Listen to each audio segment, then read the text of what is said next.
बिस्मिल्लाहिर्रहमानिर्रहीम। अच्छा, class 9th exercise 1.6 इसमें हम देखेंगे कि मैट्रिक्स इन्वर्जन मेथड के साथ हम इस इक्वेशन को कैसे सॉल्व कर सकते हैं।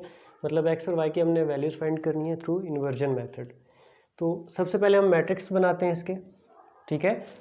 सबसे पहले आपने एक्स के कोएफिशिएंट्स लिखने हैं, फिर आपने वाई के कोएफिशिएंट्स लिखने हैं, ठीक है।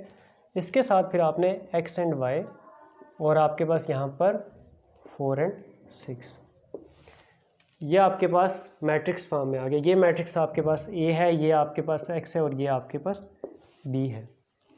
तो आपने इन्वर्जन मेथड के थ्रू सॉल्व करना है, यानी कि एक्स को सॉल्व करना है, यानी कि हमें इन दो की वैल्यूज़ चाहिए होंगी।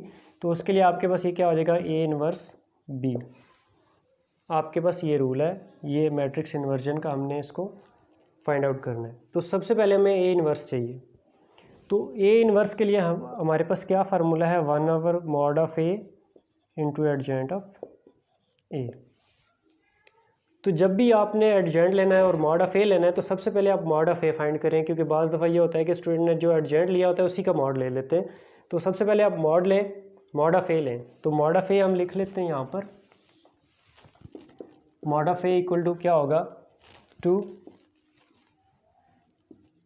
3 -2 एंड 2। डिटर्मिनेंट के लिए क्या करेंगे, इसको इसके साथ मल्टीप्लाई और इसको इसके साथ, 2 × 2 माइनस फार्मूले का, और यहाँ पर आपके पास 3 × -2। तो ये आपके पास 4 माइनस माइनस प्लस और यहाँ पर 6, आपके पास 10। मॉड ऑफ ए आपके पास क्या आ गया, 10 आ गया। एक वैल्यू हमने फाइंड आउट कर ली। उसके बाद हमें एडजेंट ऑफ ए की वैल्यू चाहिए। एडजेंट ऑफ ए के लिए आपने क्या करना है, इस मैट्रिक्स को देखना, इन दोनों की जगह चेंज करनी है। 2 2 है तो ये जगह चेंज करने से वैसे कोई फ़र्क नहीं पड़ेगा, बट आपने अगर कोई वैल्यूज़ चेंज होती हैं तो इन दोनों की जगह चेंज करनी है और इन दोनों का आपने साइन चेंज करना है। तो यहाँ पर -2 था तो +2 और यहाँ पर +3 था तो -3। ये आपके पास एडजेंट ऑफ ए आ गया। अब हमने इसको इन्वर्स के फार्मूले में पुट करेंगे। तो आपके पास ए इन्वर्स की वैल्यू क्या आएगी, 1/mod ऑफ ए, यानी कि 1/10, और एडजेंट की वैल्यू क्या आपके पास ये सामने, 2 2 -3 एंड 2। ठीक हो गया। अब हमारे पास क्या आ गई, इन्वर्स की वैल्यू आ गई। अब हमें कैपिटल एक्स यानी कि इन दो की वैल्यूज़ फाइंड करनी है, तो हम इस इक्वेशन में वैल्यूज़ को पुट करेंगे। क्या होगी, x is equal to a inverse b. इसको पहले लिख लें। ए इन्वर्स की क्या वैल्यू है आपके पास, 1/10, 2 2 -3 एंड 2, और बी की वैल्यू आपके पास क्या है, 4 एंड 6। अब देखिए, अब हम इसको मल्टीप्लाई करेंगे, मल्टीप्लाई हो रहे हैं, ये 1/10 हम एंड पे डिवाइड करेंगे क्योंकि हमारी कैलकुलेशन थोड़ी सी आसान हो जाती है इससे। फर्स्ट रो फर्स्ट कॉलम के साथ हम इसको मल्टीप्लाई करेंगे, ठीक है। तो 1/10, 2 × 4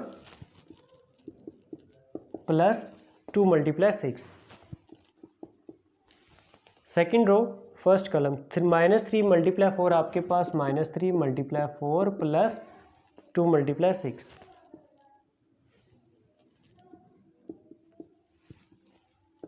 ठीक है, आपके पास यहाँ से 1/10, यहाँ से आपके पास क्या होगा, 2 × 4 8 प्लस 12, और यहाँ से -12 प्लस 12।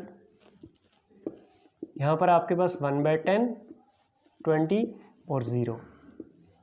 अब देखें 10 को डिवाइड करें, कैलकुलेशन हमारी बहुत आसान हो गई है।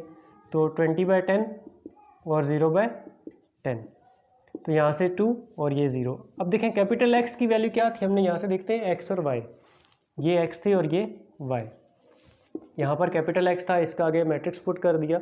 तो यहाँ से आपके पास एक्स की वैल्यू 2 और वाई की वैल्यू 0। तो ये था हमारे पास सॉल्यूशन सेट।